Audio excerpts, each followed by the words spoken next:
Hi everyone, I'm Suma, and this is Stef. He's based in UK and he has 23 years of experience with self-development and spiritual development. He's a Breatharian and he's living on Prana to reach higher levels of consciousness. So today we are going to talk about his process and how he transitioned into Pranic Living. Hi Stef, thank you so much for your time.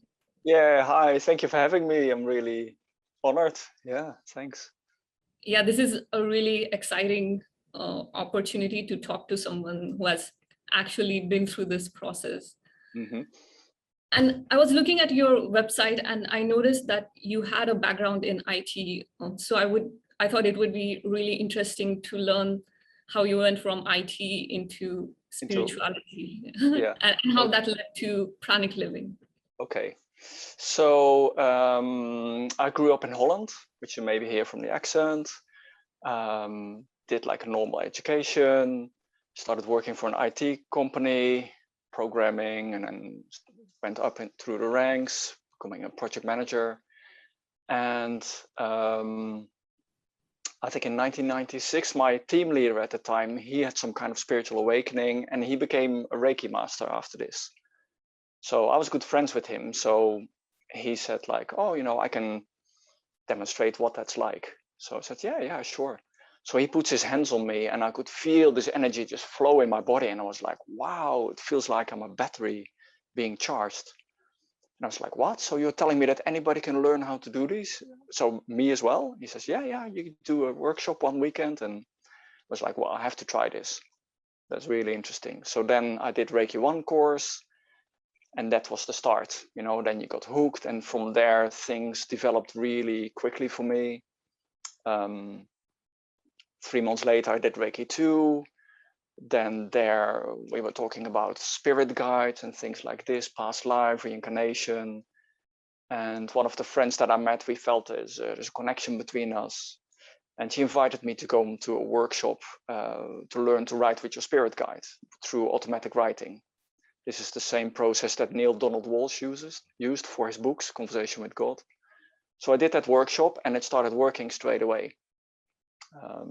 So that was very interesting and that blew everything open because, you know, I was asking every question I could think of, you know, how does life work, the universe, you name it, reincarnation, past lives. So then, you know, my consciousness started developing, expanding very quickly.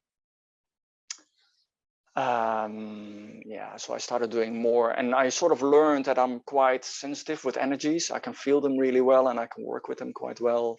So I became a Reiki master, aura reading, and then, yeah, things go from there. And at some point, by this time I had moved to England.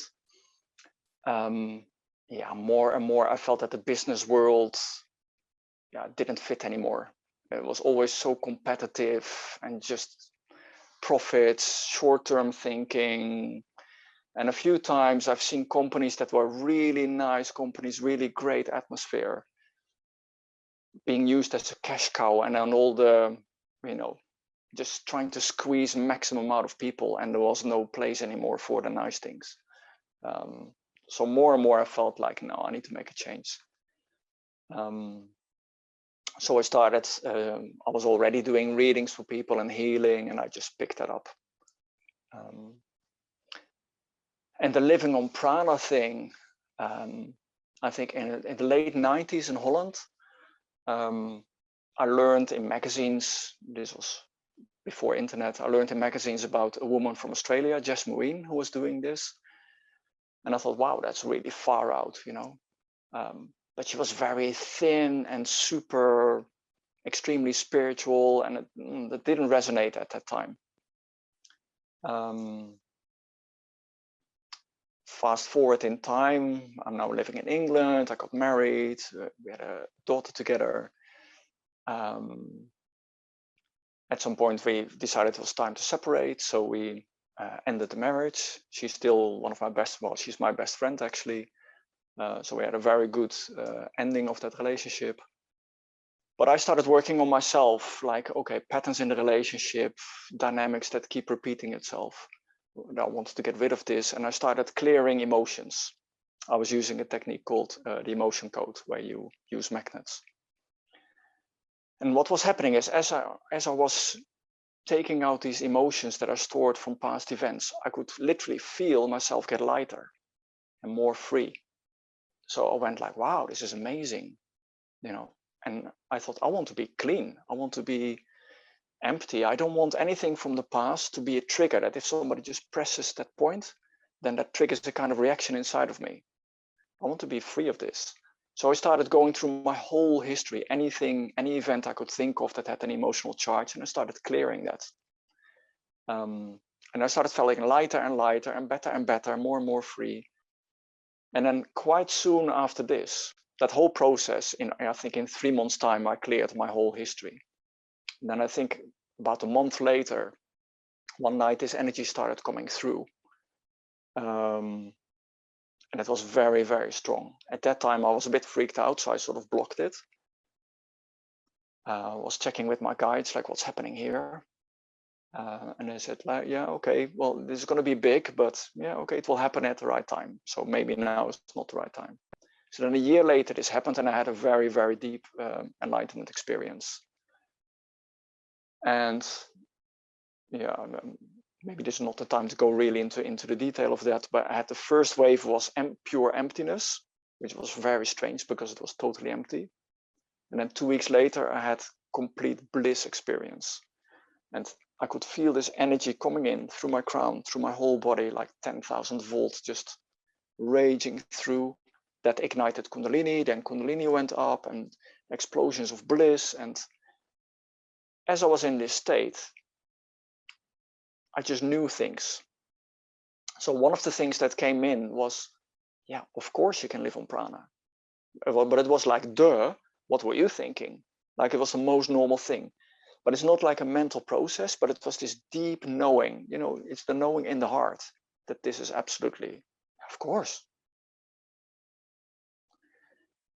Okay, so I came out of that state, and then I needed to integrate that whole experience. Slowly, you come back down to normality. I wasn't looking for enlightenment, it sort of just happened. So I was working a lot with my guides to sort of dissect what happened there, and I started researching enlightenment a bit. A few years later, I was teaching a workshop in Holland, and there were 2 people on that workshop who did that process to live on prana. And that for me was really the changing point, where one of them is now a good friend of mine. He was completely dry for 4 months, meaning he didn't eat for 4 months, but he didn't even drink, nothing, no water, nothing. And his energy was amazing. He had so much energy, and he had the best results out of everybody on that workshop. So in the morning, he was cycling 1.5 hours. We're in Holland, we cycle a lot. So 1.5 hours on the bike to get to the workshop. We all get tired. He had tons of energy. At lunchtime, everybody, oh yeah, come on, lunch, we need food, we need fuel. And he was completely relaxed, totally calm. And I could feel like, you know, he's not sitting there like, oh, I want to eat, but I'm not allowed. You know, he went completely beyond that. Like, no, he's just super relaxed. In the evening, he goes home, 1.5 hours on the bike. Next day, repeat the whole process. And as I was talking to him, he said, yeah, no, I only sleep like 3 hours. And I went like, what? And that was the moment for me. It went from, you know, hearing about it, you know, I knew about people on the internet.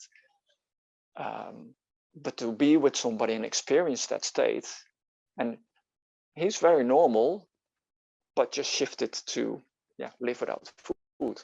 And I knew straight away, like, okay, I've got to do this. So the next day, it was a couple doing those retreats in Holland, Brahma, Menor, and Amudra.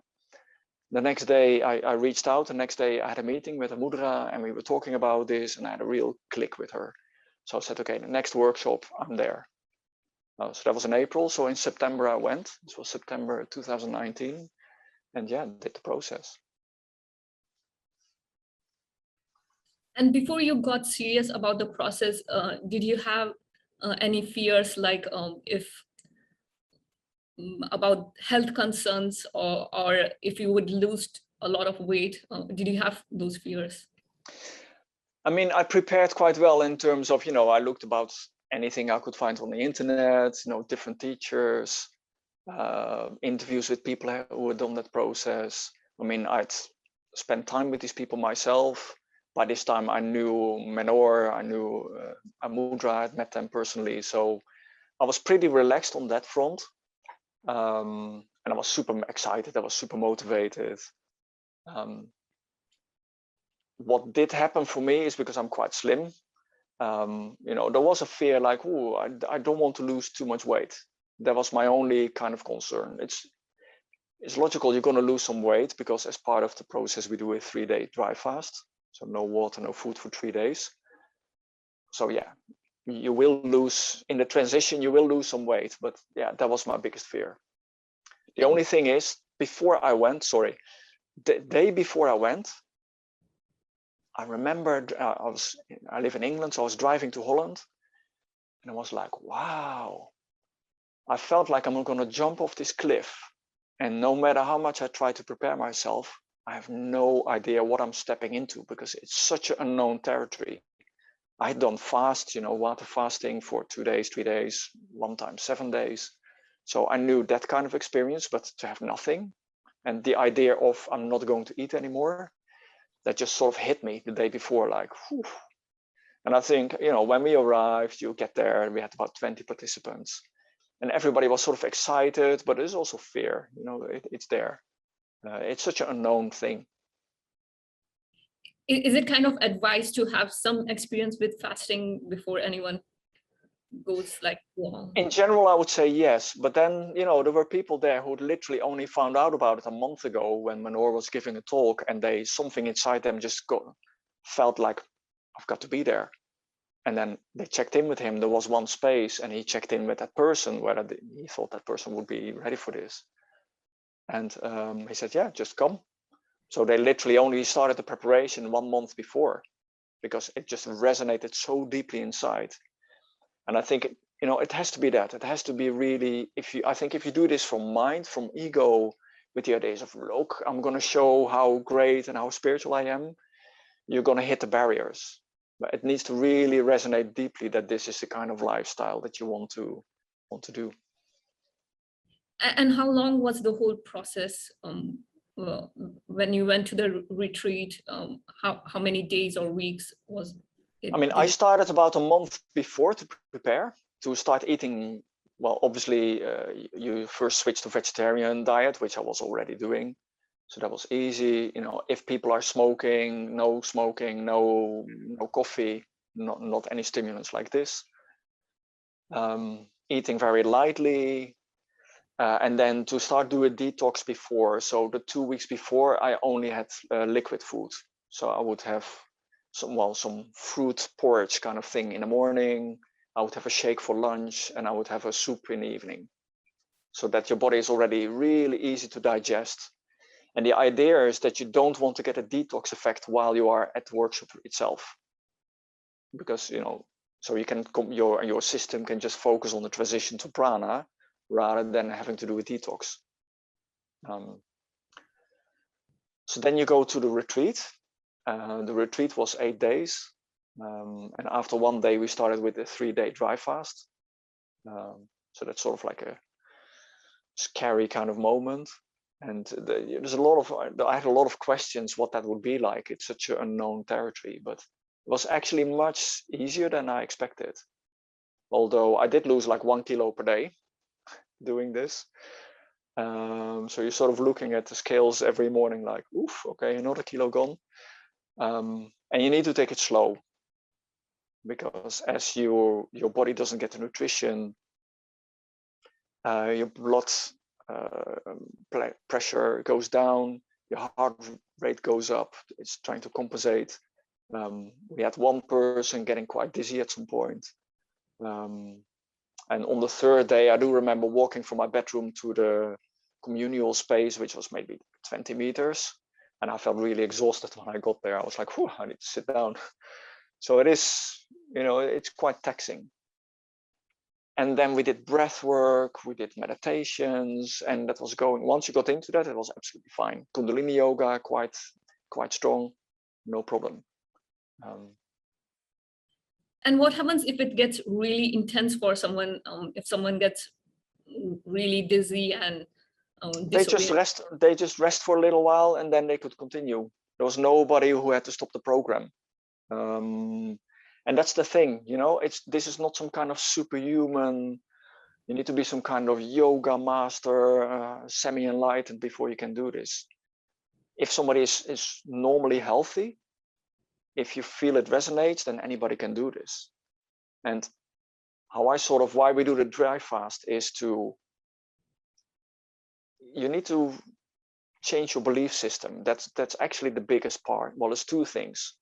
One is what I call, you need to switch on the prana engine. So it's like, now our engine is running on food, and you need to go get your energy from the prana directly. So that's the one thing. The other thing is that we all have this belief system, and I can't think of anything stronger probably, that if you don't eat, you're going to die. Exactly. So as long as you still have that belief system, you're going to be in trouble. So you need to change that. And you need to literally crush through that belief system. And part of that dry fast is to get confronted with that. According to medical science, if you don't eat anything, if you don't drink anything for 3 days, then you should be more or less, if not already dead, then you should be dying around that time. And of course, here we all are absolutely fine. Yes, we need to take it a bit slow, but we're doing Kundalini yoga, we're doing breath work, very strong exercise, and you're absolutely fine. And it's like you need to break through that mental barrier. Yeah, amazing experience. So you did this retreat for 8 days, Yep. and 8 days no food, and maybe So what after the dry fast, we get some juice, which is a bit of pure fruit juice diluted with water. And the instruction was to do that for 3 months to help your body with the transition. So you get a little bit of calories in, about maximum, not more than 500 calories a day. Whereas again, you should, I think the rule is on the average about, you need 2000 calories a day. So we were getting only like 25% of that. And it's just to, how we say, the old prana cell, the old cells still maybe want a bit of sugar to function. All the new cells in your body have been programmed to work on prana. Now in 3 months' time, you've replaced 70-80% of the cells in your body. So they are all clean prana cells. They don't need anything. So after those 3 months, you can drop that juices and go on water, or you go dry if that calls you. And then, yeah, off you go. So when you came back from the retreat, you would have juice every day for 3 months? Yeah, so every hour I would drink a bit. Really carefully measure that I don't go over those 500 calories. And you know, the real journey starts when you get home, because when you're in the group, you're carried in this energy, the frequency is super high, you're all together supporting you, but then you get home and you're on your own. And some people have families and children or husbands or wives. I've got a daughter who I still need to cook for, and then, yeah, I'm not eating anything. So it's that's the challenging bit. And in the meantime, your body is starting to do, well, the super detox of all time. Yeah, it just starts cleansing. So the first week when I came home, I was quite tired, and I was just, I couldn't really do too much. Second week, really the detox kicked in, and I could feel certain parts in my body, certain organs, like, oh, painful, now it's working there, and oh, the next day it was working somewhere else. By the end of the third week, I feel totally fine. I'm walking up and down the stairs at normal pace. I'm carrying shopping around, still cooking for my daughter. I feel exactly like before, only I'm not eating. So this is where the mind really starts to go like, wow, this is really working. Then by day 5, the energy levels go up so much. I was jumping up and down. I didn't know what to do with my energy levels. It's crazy. How can you have more energy if you don't eat than when you eat? And that's a fantastic experience. Did you experience any personality changes during this transition? Not personality change, only what happens is, if you've ever experienced like a detox, what starts to happen is on day 2, day 3, sort of, you know how you get this really clear feeling in the mind? So that starts happening, but then multiplied, because you're not gonna then the next day put food inside of you anymore. So that real clarity stays there and you get super connected to source. And as part of the meditations that you do is literally source is feeding you. You're directly taking source energy, prana energy, and it goes directly to your cells. So you get such a strong connection. That is the difference. It's not that you all suddenly you go on prana and boom, you're enlightened. It doesn't work that way. But that connection is much stronger. And I felt much more, the mind is calmer, there's much more stillness. Yeah, you do enter in a beautiful state. And during those 3 months, Stef, did you, what was your diet? Did you take any electrolytes or? No, there's nothing like minerals or supplements. It's the complete change of thinking. That's still the old thinking, like, oh, I need certain types of nutrition. So it's a complete change of mindset where no, source is feeding me directly, completely, in total perfection. And of course, science doesn't understand this. And your mind maybe doesn't understand it, but you can feel it. And the funny thing is, after about 5 months, I had a blood analysis done by a friend. They took a little bit of a blood sample and put it under a microscope. That was super interesting because on a very big screen, and you see your blood cells moving about. And she was, my friend doing this was looking. She's looking again and again and trying and changing the focus. And she said, "Wow," she said, "do you see those dark bits in between the blood cells?" I said, "Yeah."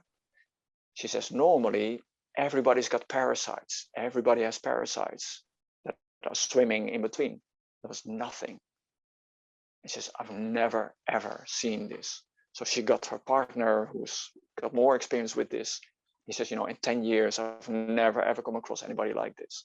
And it's because the immune system gets so strong that it just starts to attack anything that shouldn't be in the system. And at what point in that transition did you have that comfort or confidence that, okay, it looks like I can just keep doing this and just keep going without food? Was it like weeks, well, months? For me, and this is different experience, I think, for everybody, I did keep losing weight. So when I started, I was 59 kilos, and that slowly did keep dropping down. And I think in hindsight, because I was mentally too focused on, I don't want to lose too much weight. But as long as that is there, there's a certain tension. So I kept losing weight. And at some point I was down to 51 kilos, which, I wasn't too pleased with how my body was looking at that time, to be honest. I felt amazing. I had tons of energy. I had this stillness. I was super connected. So I was in an amazing state. Only, looking in the mirror, I was like, oof, this is, it's getting very skinny now. The other thing that was happening for me was, especially with my daughter, a teenager, sitting on the couch next to me, going like, "Here, Dad, do you want a slice of pizza?" under my nose. Like, no, go away. And your mind sort of starts, although my body was fine, it's the mind that comes in, the old patterns. We watch a series together in the evening, and the programming is that, oh, let's have some crisps while we're watching TV.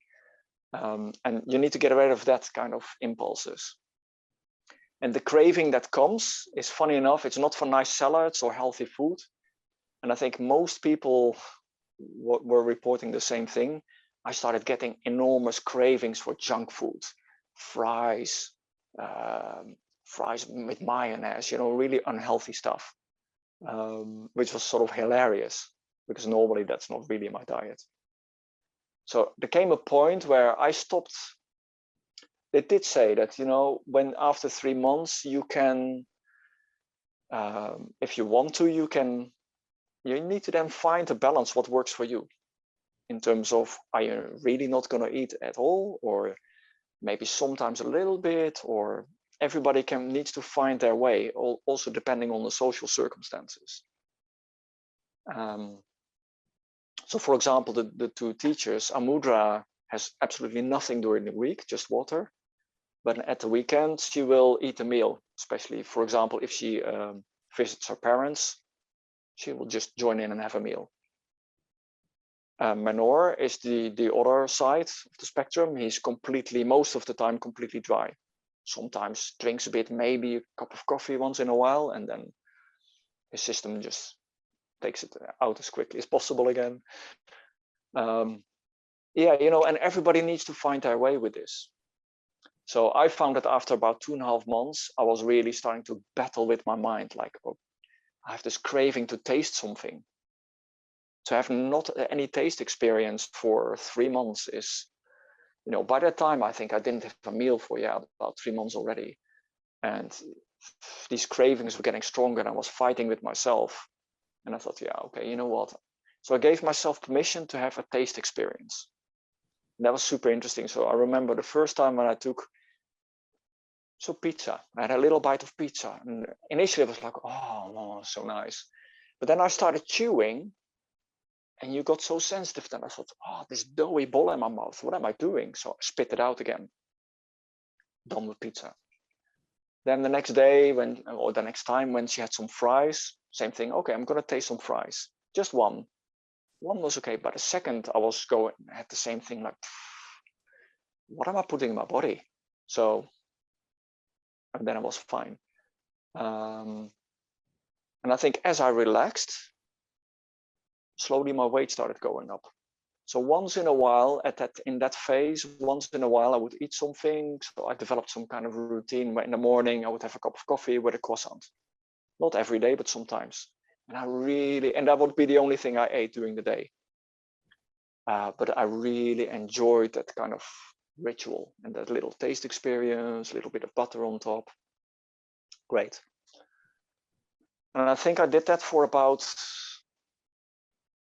in the first year I was sort of going through this, and as I relaxed, my weight went back. So I went to up to about 55, 56 kilos. I was really monitoring what was happening at the time very closely. My energy was super good. My sleep went down from 7 to 8 hours down to about 5 hours a day. That's the other interesting thing. Because you don't need to process all that food at night, the body doesn't need to work, so you need less sleep. So it's amazing. And what's the longest you were able to go without food? You know, I haven't measured it like that. There comes a point where all those things sort of fall away. At the end of last year, I had a change where I got a relationship, and she was a very good cook. So I would go there, and there was dinner time, and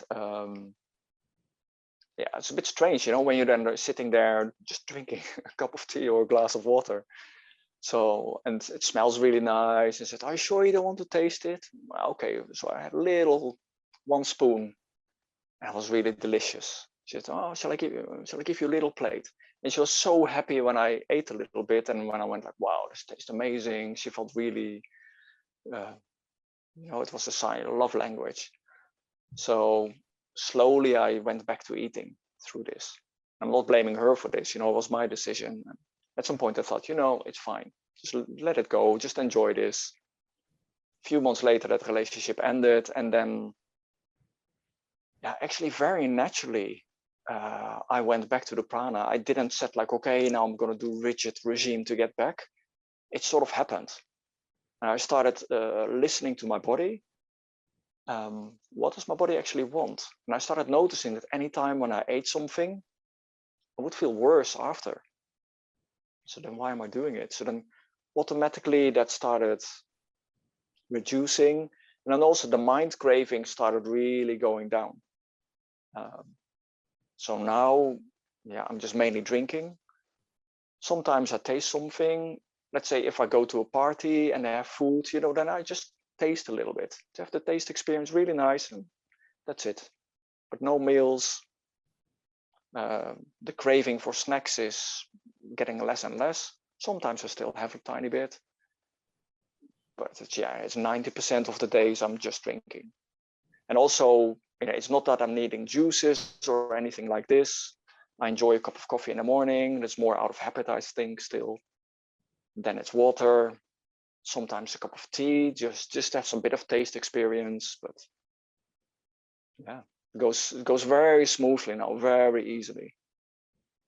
So you are able to go back and forth between eating and not eating.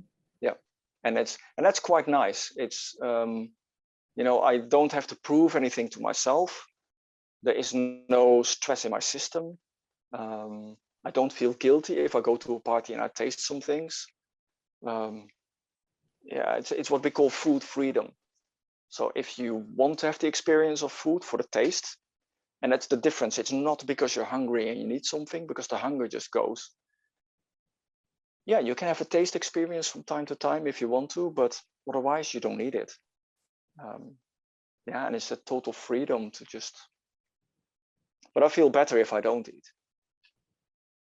Would you ever consider going back to like the full eating lifestyle where? No, where I am now, I'm quite pleased with with this balance. I think I found that balance for me what works. I don't have a desire or a drive to go dry and not drink. It's not calling me. But hey, if I feel tomorrow that I should do this, then I will. But I don't have an agenda. I don't have mind that I need to prove something or want to get to a certain level with this. I'm quite happy where I am at the moment, and let's see where it goes. But no, I can't see myself going back to food because I feel much better this way. And would this still work for someone if they approach this from like a physical point of view, an ego-based point of view, that I'll just keep on eating less and less and I'll gradually won't need food anymore? And if that consciousness aspect is missing, would it still work for? Well, I think there's a difference between fasting, which is some people are doing this thing where they do intermittent fasting and they stretch that up and they only eat in a very short time interval, but that's not living on prana. You're just training your body that you only get your nutrition at one point and maybe get less. And maybe it's a good practice. You're sort of preparing yourself a bit.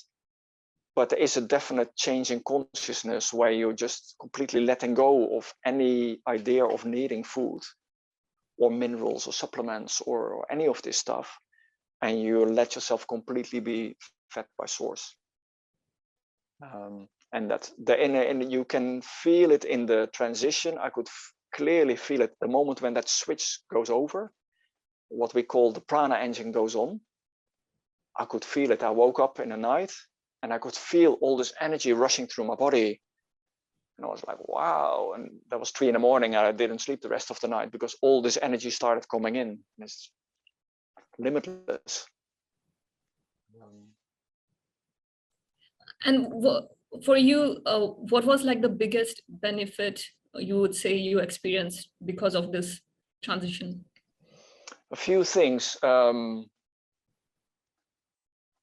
think, well, there's loads of benefits. On a practical level, when I get up in the morning, I don't need to cook a breakfast. I don't need to clean up. I don't need to do shopping. So you gain so much time. It's so easy. I get up, I take a glass of water, done. So you get a lot more free time, which I can then use for meditation, for example. And it's also that once you've made this transition, it's not like I have to do something that I've replaced eating with. I need to do sun gazing or specific meditation in order to sustain this. Once this energy is running, it's just like we don't have to think to breathe. Once it's going, you don't have to think about it. It's automatic. So you have a lot more time.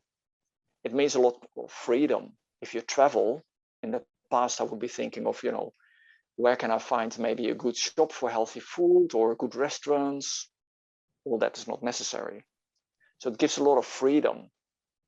You save a lot of money in terms of shopping. Your health is better. You don't get any poisons in your system, no pollution, nothing. Your body is purifying itself totally, so you get much more healthy. Your immune system is super strong. You sleep less, again, more time. So this is all the direct kind of physical process. Then you are much more connected with source. That is really a big shift. Much more stillness, the mind goes quiet, there's much more stillness. So that is beautiful. I think most of all for me, there's a lot less fear, because you crush through this belief system that if you don't eat, you're going to die. Well, that's not valid anymore. So if that's not true, then what is true? What kind of limiting belief can there be that is true? Because that's by far the biggest, strongest, oldest belief system I can think of. And I've just crushed that. So anything is possible, really. Yeah, that's really interesting that it's kind of like a direct verification of consciousness, because sometimes like a lot of spiritual teachers, they talk about letting go of all beliefs and everything, but this is like a direct physical experience where even Exactly. your body. Exactly. And in the process, we do work with the exercising during that week. We are actively working on getting rid of all the limiting beliefs that we have, any fears that we have inside. We're really cleansing ourselves from this to make that mental change and to really literally open up to receive. And many people, we are much better in giving than receiving. So this is, that also makes a change here, where you're literally opening up to source to feed you. It's beautiful. And I've noticed a lot of variations when people talk about this food-free lifestyle. As you pointed out, like some people, instead of depending on food, they will depend on meditations, breath work, and sun gazing. So Yep. that conditioning gets replaced with new conditioning. Yes. Yeah. And there are some people who will still consume liquid calories, but they say they are food-free. So there are a lot of like different ways this gets talked about. Yes. Yeah. And again, I don't think there's a right or wrong. Is my personal view. Ranging from the bottom level. I don't even want to say bottom, but on one level, let's say Amudra, who sometimes has a meal at the weekend. So sometimes a person can take food, but you can decide when and when not. Other people only have liquids, which is what I'm doing mainly. To total purest level, no food, no water, nothing. It needs to fit with your lifestyle. And I think you need to feel good with whatever you're doing. And for me, there is no one person is better than the other. And what does this do to the aging process of the body? Well, again, my personal experience is very interesting. That a lot of people said afterwards, once I went through the transition phase, people have noticed that they do say I look younger. What I do notice that my hair color has changed. It's gone more back to the hair color I had when I was a teenager or young child. So it shows on that level that the body is rejuvenating. But then also longevity is an aspect of this lifestyle, because we know from all the experiments they've done on small animals that the more calories they feed them, or rather the other way around, if they feed them, let's say 30% less calories, they live 30% longer. It's a one-on-one relationship. Well, we are the same. So I've brought my calories down to almost zero. So the length of my life will definitely get extended. How much? We will find out. And I don't know the scientific aspect of this, but some people do talk about how this can change your cell, change you at a cellular and also at a DNA level. Absolutely, absolutely. Yeah, and well, and the process we've done is literally you're changing your cells to take the food directly from the prana, and we're programming the DNA to totally repair and really activate.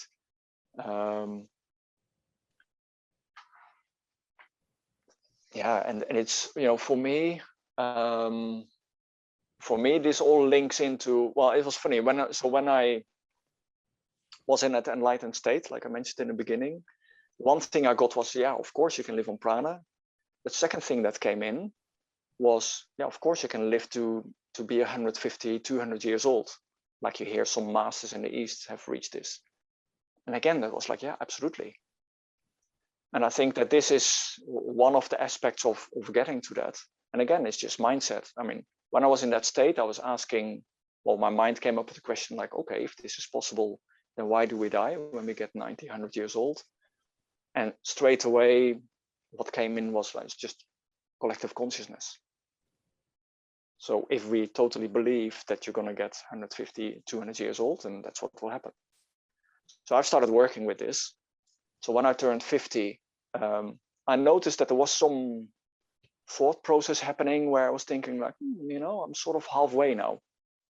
And then I caught myself and I thought, wait a minute, Stef, you said you're going to go, because I agreed with myself, like, I know it's not, ultimately it's not up to me, but if it's possible, I want to go at least till 150. So I was checking like, wait a minute, you said you're going to go to 150, so you're not at, I'm only at 1/3. Okay. And I really changed my thinking around. And I was like, wow, I've got 100 years left. How much has the world changed from, let's say, 1970 till 2020? How much has happened in 50 years?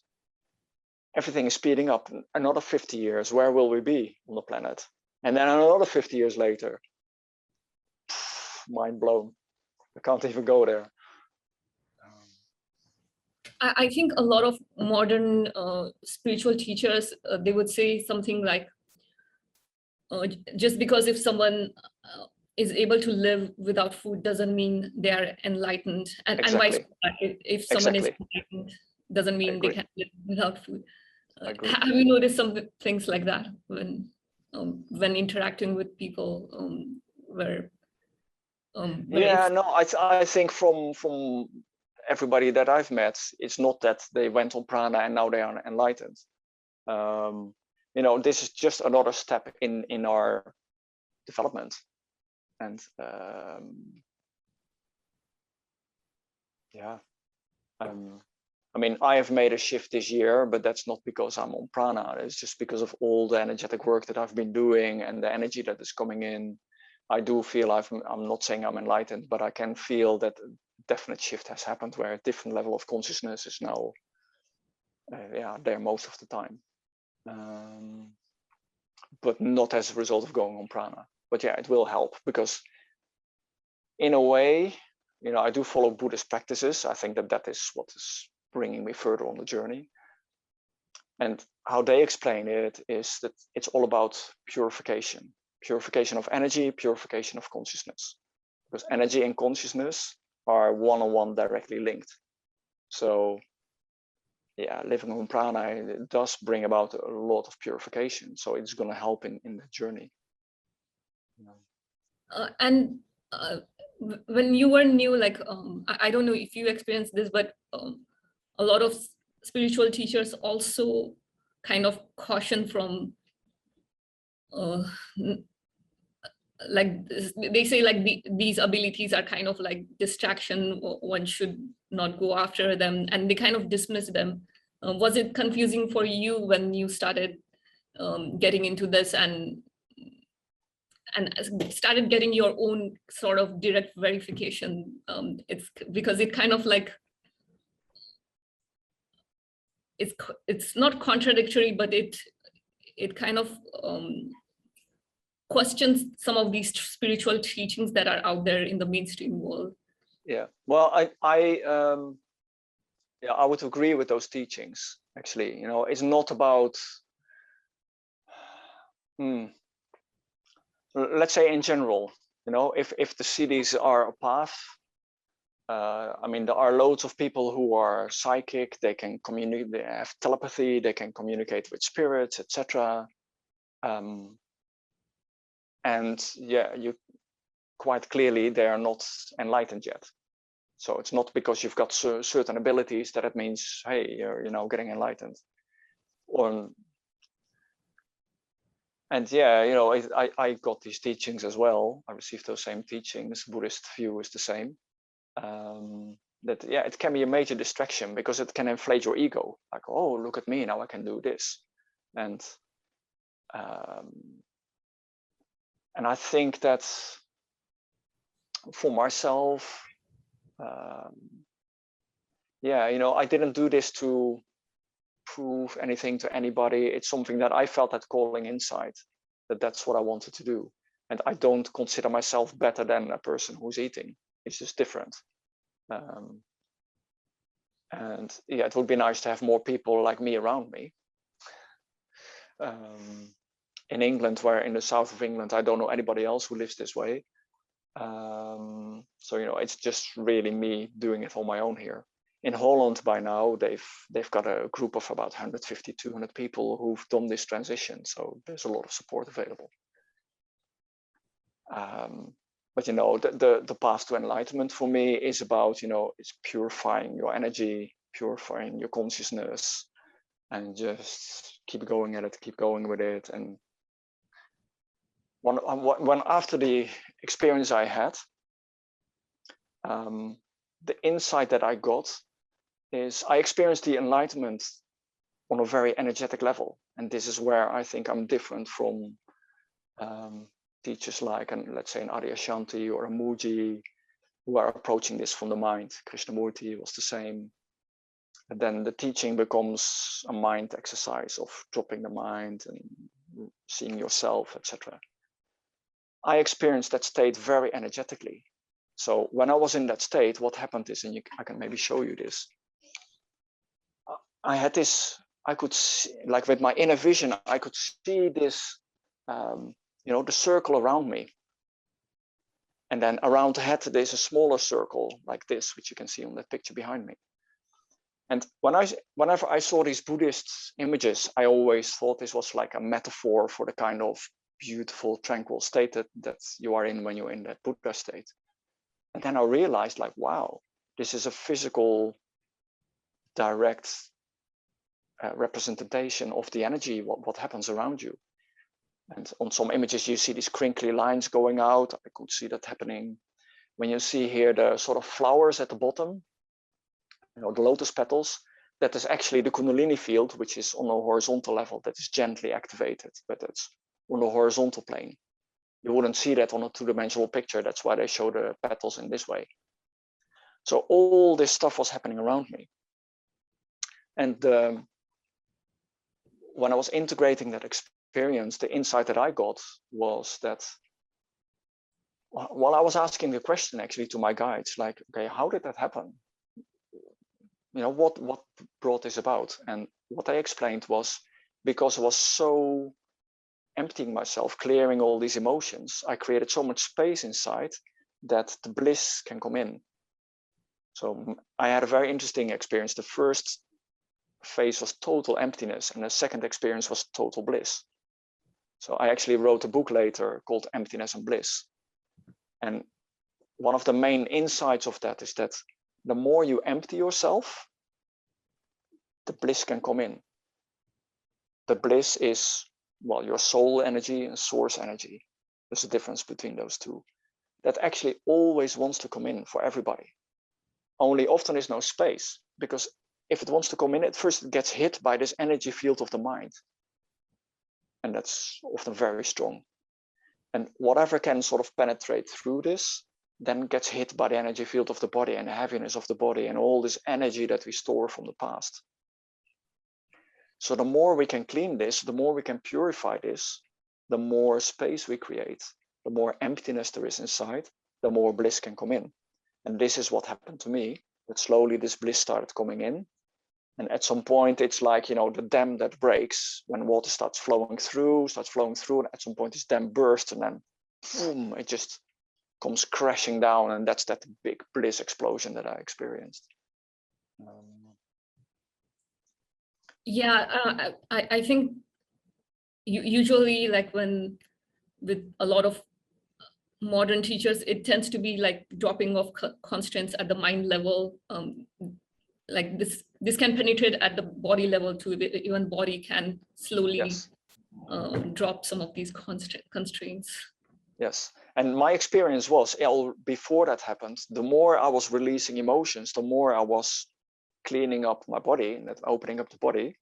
Already I could notice that the mind gets quieter, because often the mind is like going over things in the past. So when we've cleared the emotional charge, then that trigger point is gone. The mind doesn't have to bring that up for your attention and can starts to relax more and more. You get to much more in a relaxed state, and the mind is still there at that point. But yeah, I could notice very clearly that there was more space already in my mind. So then cleaning up the energetic field of the body started already creating more space also in the mind. And then more bliss starts coming in, which is also purifying. And then the whole thing starts to work and you start to spiral up. Yeah, well, I've noticed this even with like basic fasting or intermittent fasting. Mind becomes so much more clear. It's not spending all its energy in digesting, so it feels a lot lighter and calmer. Yes, yes. And it's beautiful.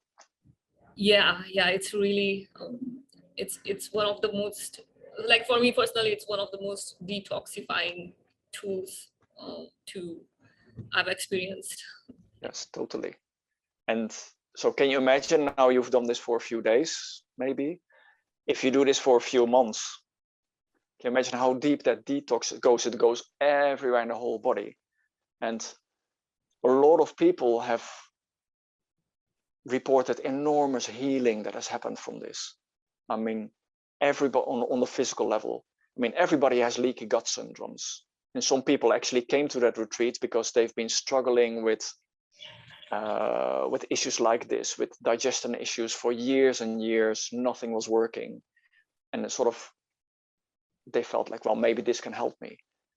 So in those 3 months after the retreat, what starts to happen is that your gut starts to close up again. And then your body is healing, the immune system gets stronger. And when the immune system has the energy to do repair, rather than your body is busy with processing the food, now it has the time and the energy available to start repairing everything. And I've heard of some spectacular results which you wouldn't expect. There was somebody in Canada that I heard of. She had scoliosis, I think. You know, when your back is this S-curve. She did this process, and after 3 months, it just aligned. So she spent a lifetime with pain, chiropractors, always pain. And that's not why she went to do this process, but same thing, the body just starts to heal and you come more, literally, you come back to alignment. So yeah, it's amazing. And it's a really deep connection with your body, as well as your mind, because when you're fasting, you're more closely aware about your thoughts. Like when it's your mind starts telling you should be eating, you start realizing, but why do I want to eat? Is it just because I'm bored, or is it just like all these conditioning that are... It's conditioning, it's boredom, comfort food. Food is the biggest drug on the planet. And we know it's like we are all like junkies, and you need to kick the habit. Yeah, sorry, go ahead. Yeah, and it takes some time. There were some articles recently about how there are more like problems, health problems related to overeating than undereating. Yes. It's interesting, like how the concern is shifting now. In older days, the starvation used to be a concern, but now it's shifting towards overeating. Yes, and we got so used in this Western society that people are obese, that if somebody is slim, then they look at you like there's something wrong with you. But if you look in nature, really healthy animals are very slim.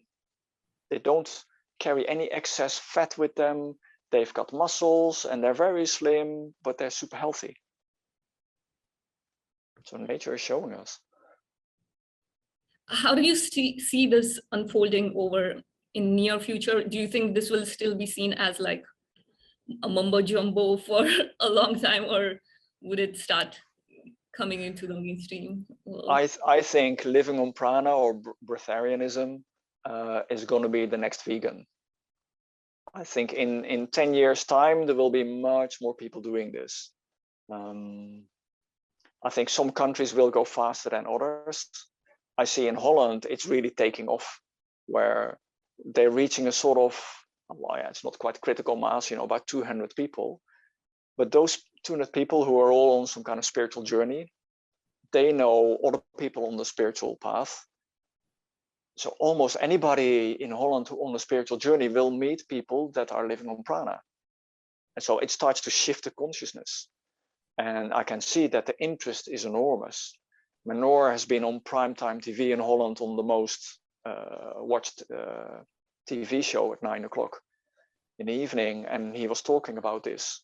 And after that, the floodgates opened and he's got hundreds of people wanting to do this. So in Holland, this process is really happening. England is lacking behind, but England is a bit more traditional. So I'm hoping to start offering these retreats. I'm waiting for enough people to want to do this. So if there are people from England watching this, then contact me. And once I've got enough people, then we can organize this. Yeah, let's get it going. But yeah, I can really see in 10 years time, yeah, there's going to be a certain percentage of people living this way, and it will start to change. How maybe 10 years ago, vegan people, they were sort of looked at like, wow, is that healthy? How can you eat how can you live when you're not eating meat? I think that is really going out of the collective consciousness now. And I think this will be the next step. Yeah, for the planet, this will be so good. There has been a big spike in veganism in the last few years. Yeah, it's really taking off. But funny enough, some of the most people that found this hardest to believe were vegans. And I think because they were not all of them, but they can sometimes be pretty hard line, like, vegan is the only way, it's the best way, and you need to take this. They are so focused on eating healthy that the idea that you can do without all of that and go straightly on prana is for them just the biggest change. So it's quite interesting. And then there have been other people in my direct experience who are normal, just eating meat or whatever, and they've been quite open to it. So it's interesting. Thank you, Stef. This was a lot of food for thought. It was really informative. I think this is a very refreshing way of thinking, and you've been able to communicate it in a way that it will be easier to even just let it percolate and start thinking about. Exactly. And you don't have to be ultra spiritual and some kind of yoga master to do this. So that's really, if this resonates, you will find people that somebody might hear this and they may feel something inside like, okay, this resonates, or this feels like, yes, this is the step for me. Then find somebody to do this with. I would really advise to find a teacher, somebody to guide you through that process. Don't try this at home on your own, because it has probably been the biggest change in my life in terms of lifestyle and the process that you go through. It is quite extreme if you look at it that way. Yeah, and it's good to do that with guidance. Yeah, that's one thing I noticed about your talks. You were able to ease up the specialness about being able to do that. You made it more accessible. So I really appreciate that about you sharing your content. Yeah, you're welcome. And if people want to find out more about you, stefkling.com would be Yes. the best. Yep.